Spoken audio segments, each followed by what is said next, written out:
Welcome to razmafzaruk TV. My name is Hayden Lewis.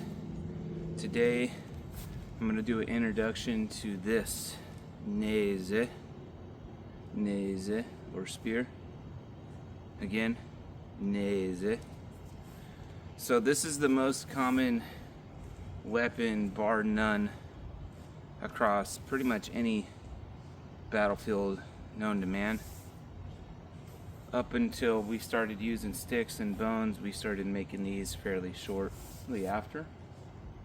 So this is a very special, very old weapon, and you still see some usage of it today amongst indigenous tribes around the world, and then also fixing bayonets on rifles even to this modern day. So spear usage is very, very old. Now, today I'm not so much going over a technique or a combination. Today I'm just going to introduce you to it, and then I'll make a series of videos on different strikes with it, considerations, parries, and even transitioning to your sidearms. So, rule of thumb is every spear will have different balance, or Neyze, since we're doing razmafzaruk. A lot of them will also have an end cap here with a spike, so the balance will be different. You have to feel where the balance is for you, and that's generally where you want your hands to be.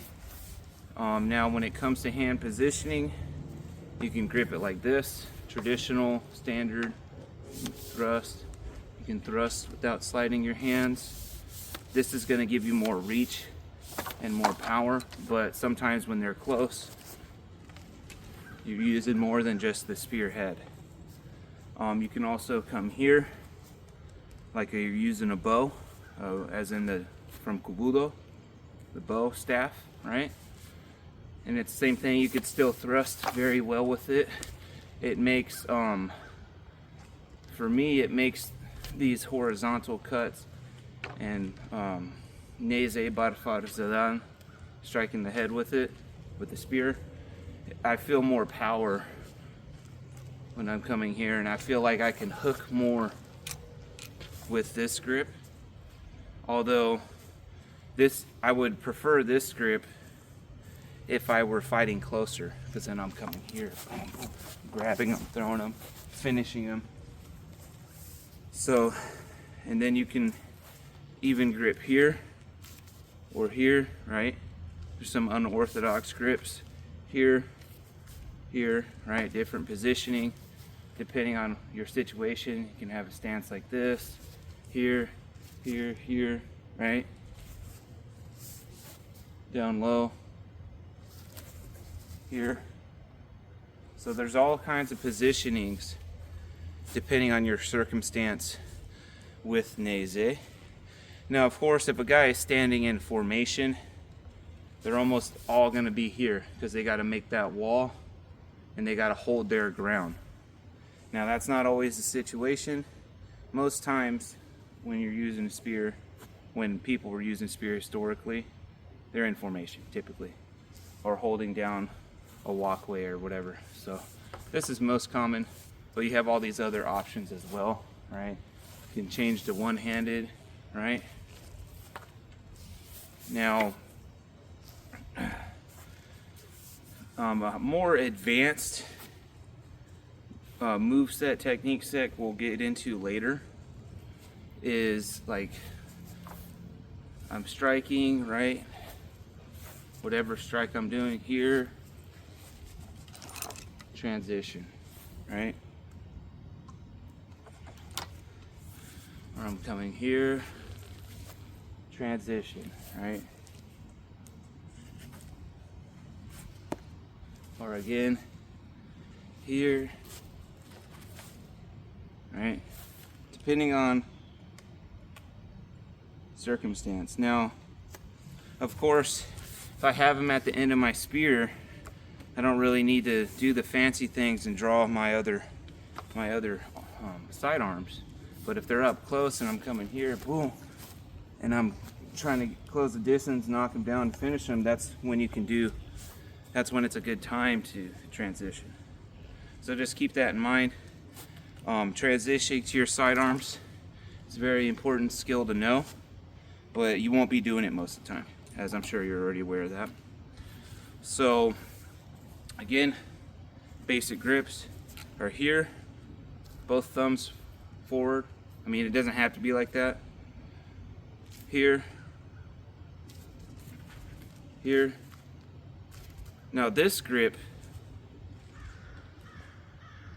is very uncommon, but still has its usages, especially if you're gripping the opponent, like you're fighting in close, right? Boom, boom.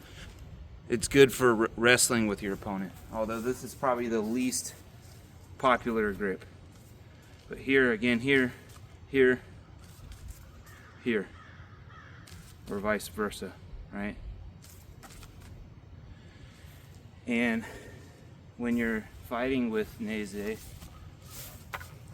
you have to get used to switching your stances and your hands quite often to keep this spear in the fight, because the majority of the time you want to keep them at bay. So and we'll go into drills like that.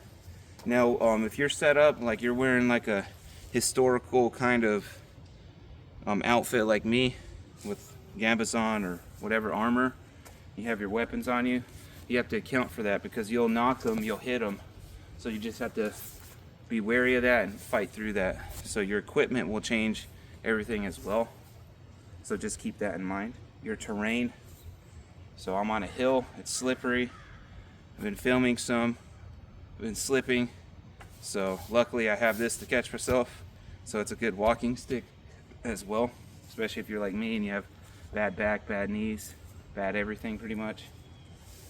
So yeah, this is very formidable. Pole arms are formidable. This is the king in melee weapons. A pole arm is going to be king. It's going to do much more than these can, much more, and it's going to be utilized first. These are sidearms, unless they're all you got. These are typically your sidearms. So yeah, we'll go into it. Stances, footwork, dexterity, cuts, thrusts, using the shaft, right? We'll get into all that. This is the introduction, and I hope you enjoy the upcoming videos. Thank you.